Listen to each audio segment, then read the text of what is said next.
ओम श्रीकृष्ण परब्रह्मणे नमः। श्रीमद्भगवद्गीता अथ द्वितीयोऽध्यायः सांख्ययोगः। संजय उवाच तं तदा कृपयाविष्टम् अश्रुपूर्णाकुलेक्षणं विषीदन्तमिदं वाक्यम् उवाच मधुसूदनः। श्रीभगवानुवाच कुतस्त्वाकश्मलमिदं विषमे समुपस्थितम् अनार्यजुष्टमस्वर्ग्यम् अकीर्तिकरमर्जुन। क्लैब्यं मास्मगमः पार्थ नैतत्त्वयुपपद्यते क्षुद्रं हृदयदौर्बल्यं त्यक्तोत्तिष्ठ परन्तप। अर्जुन उवाच कथं भीष्ममहं संख्ये द्रोणं च मधुसूदन इषुभिः प्रतियोत्स्यामि पूजार्हा वरिसूदन। गुरून् हत्वा हि महानुभावान् श्रेयो भोक्तुं भैक्ष्यमपीह लोके हत्वार्धकामांस्तु गुरूनिहैव भुञ्जीय भोगान् रुधिरप्रदिग्धान्। न चैतद्विद्मः कतरन्नो गरीयो यद्वा जयेम यदि वा नो जयेयुः।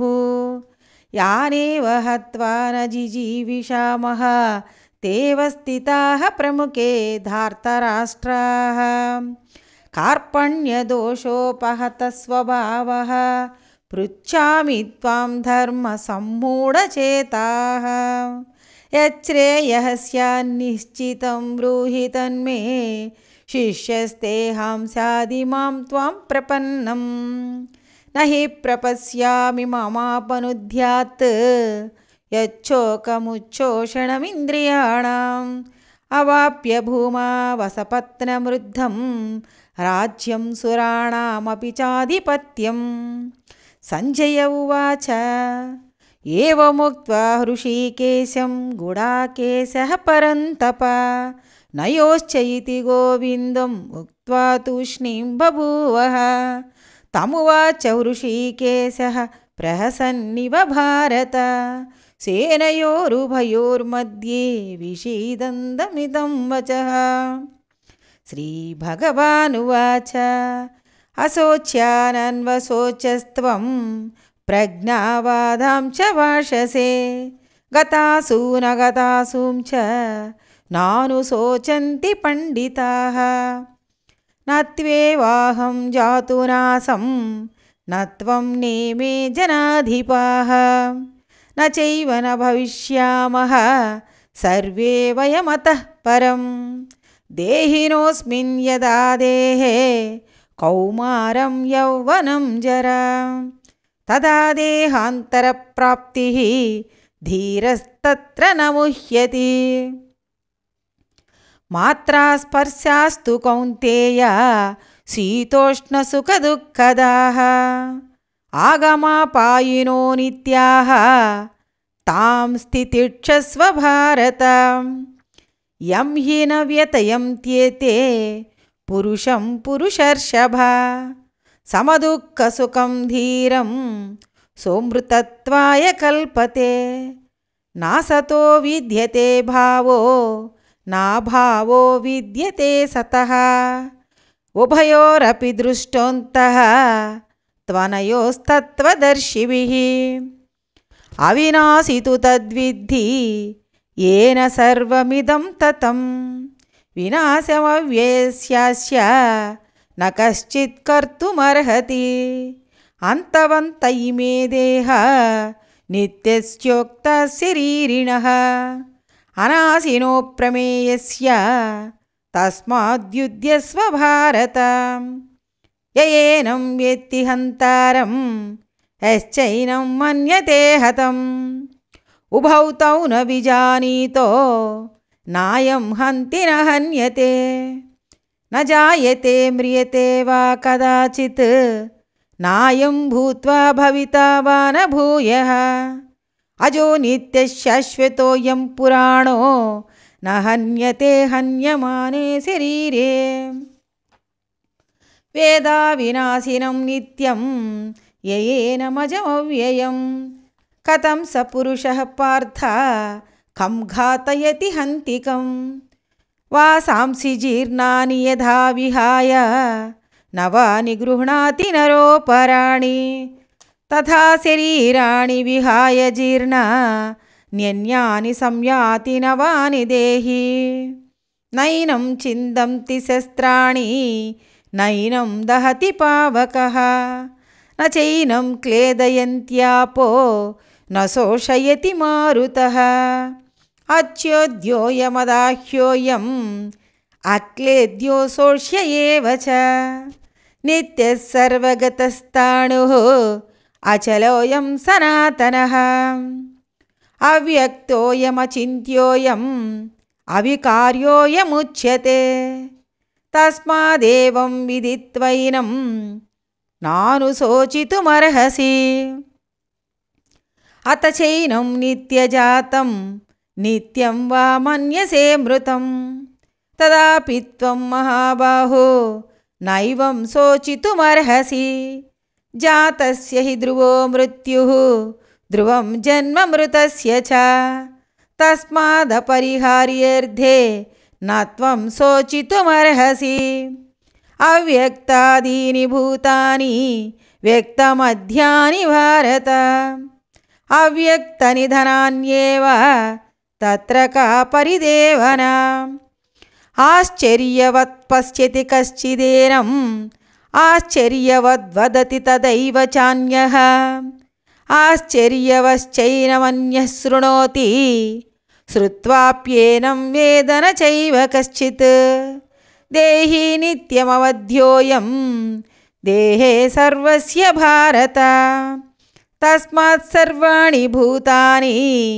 न त्वं शोचितुमर्हसि स्वधर्ममपि चावेक्ष्य न विकम्पितुमर्हसि धर्म्याद्धियुद्धाच्छ्रेयोऽन्यत् क्षत्रियस्य न विद्यते यदृच्छया चोपपन्नं स्वर्गद्वारमपावृतं सुखिनः क्षत्रियः पार्थ लभन्ते युद्धमीदृशम् अथ चेत्त्वमिमं धर्म्यं सङ्ग्रामं न करिष्यसि ततः स्वधर्मं कीर्तिं च हित्वा पापमवाप्स्यसि अकीर्तिं चापि भूतानि कथयिष्यन्ति ते व्ययां सम्भावितस्य चाकीर्तिः मरणादतिरिच्यते भयाद्रणादुपरतं मत्स्यं ते त्वं महारथाः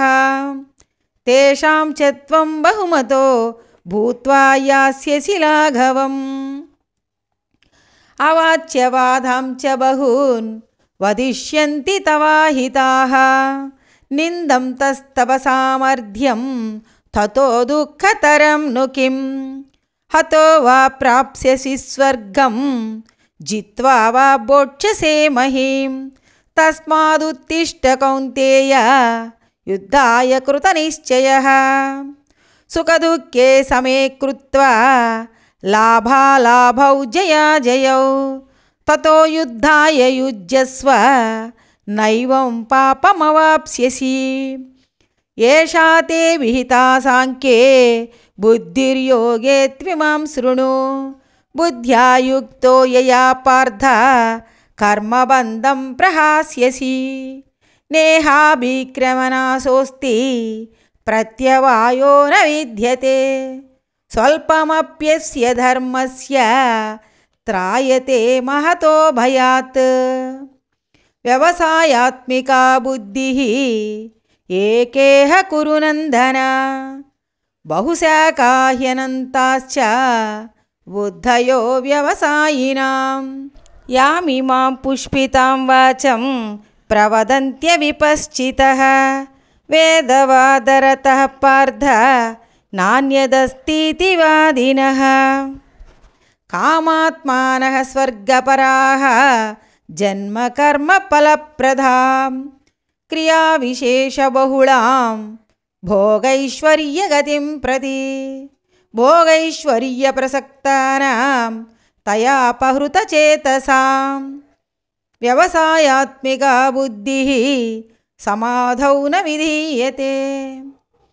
त्रैगुण्यविषया वेदा निस्त्रैगुण्यो भवार्जुन निर्द्वन्द्वो नित्यसत्त्वस्थो निर्योगक्षेमात्मवान् यावानर्ध उदपाने सर्वतः सम्प्लुतोदके तावान् सर्वेषु वेदेषु ब्राह्मणस्य विजानतः कर्मण्येवाधिकारस्ते मा फलेषु कदाचन मा कर्मफलहेतुर्भूः मा ते सङ्गोऽस्त्वकर्मणि योगस्थः कुरु कर्माणि सङ्गं त्यक्त्वा धनञ्जय सिद्ध्यसिद्धो समो भूत्वा समत्वं योग उच्यते।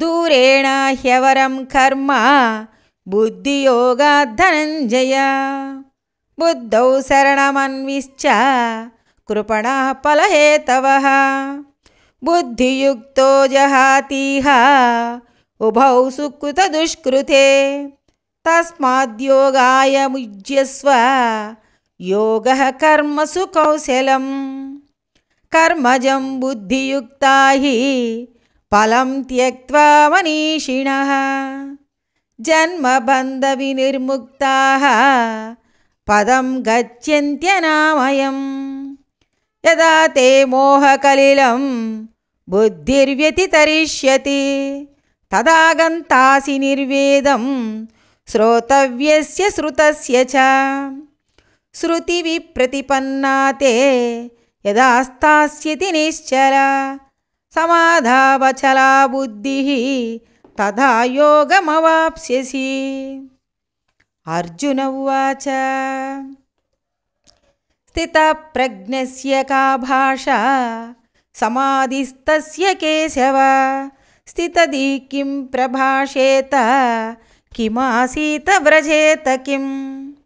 श्रीभगवानुवाच प्रजहाति यथा कामान् सर्वान् पार्थमनोगतान् आत्मन्येवात्मना तुष्टः स्थितप्रज्ञस्तदोच्यते दुःखेष्वनुद्विग्नमनाः सुखेषु विगतस्पृहः वीतरागभयक्रोधः स्थितधीर्मुनिरुच्यते यः सर्वत्र नभिस्नेहः तत्तत्प्राप्य शुभाशुभम् नाभिनन्दति न द्वेष्टि तस्य प्रज्ञा प्रतिष्ठिता यदा संहरते चायं कूर्मोऽङ्गानीव सर्वशः इन्द्रियाणीन्द्रियार्थेभ्यः तस्य प्रज्ञा प्रतिष्ठिता विषया विनिवर्तन्ते निराहारस्य देहिनः रसवर्जं रसोऽप्यस्य परं दृष्ट्वा निवर्तते यततो ह्यपि कौन्तेय पुरुषस्य विपश्चितः इन्द्रियाणि प्रमादीनि हरन्ति प्रसभं मनः तानि सर्वाणि संयम्य युक्त आसीत मत्परः वसे हि यस्येन्द्रियाणि तस्य प्रज्ञा प्रतिष्ठिता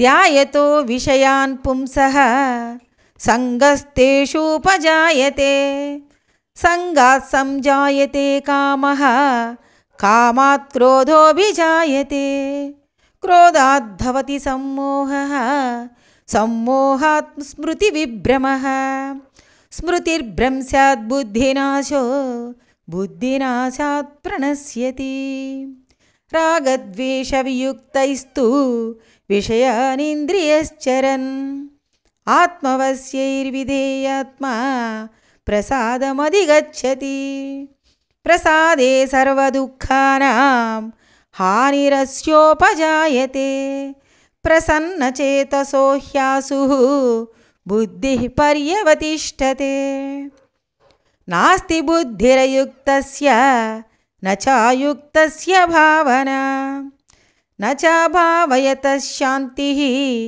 अशान्तस्य कुतः सुखम् इन्द्रियाणां हि चरतां यन्मनोनुविधीयते तदस्य हरति प्रज्ञां वायुर्नावमिवाम्भसि तस्माद्यस्य महाबाहो निगृहीतानि सर्वशः इन्द्रियाणि इन्द्रियार्थेभ्यः तस्य प्रज्ञा प्रतिष्ठिता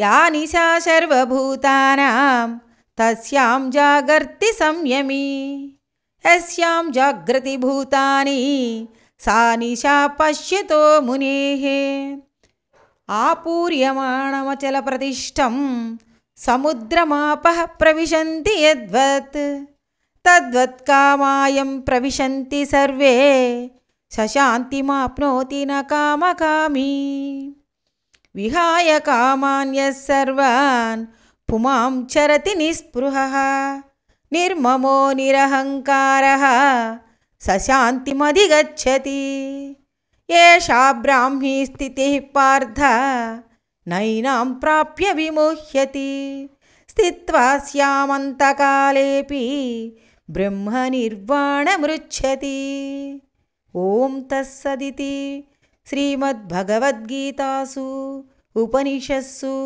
ब्रह्मविद्यायां योगशास्त्रे श्रीकृष्णार्जुनसंवादे सांख्ययोगो नाम द्वितीयोऽध्यायः।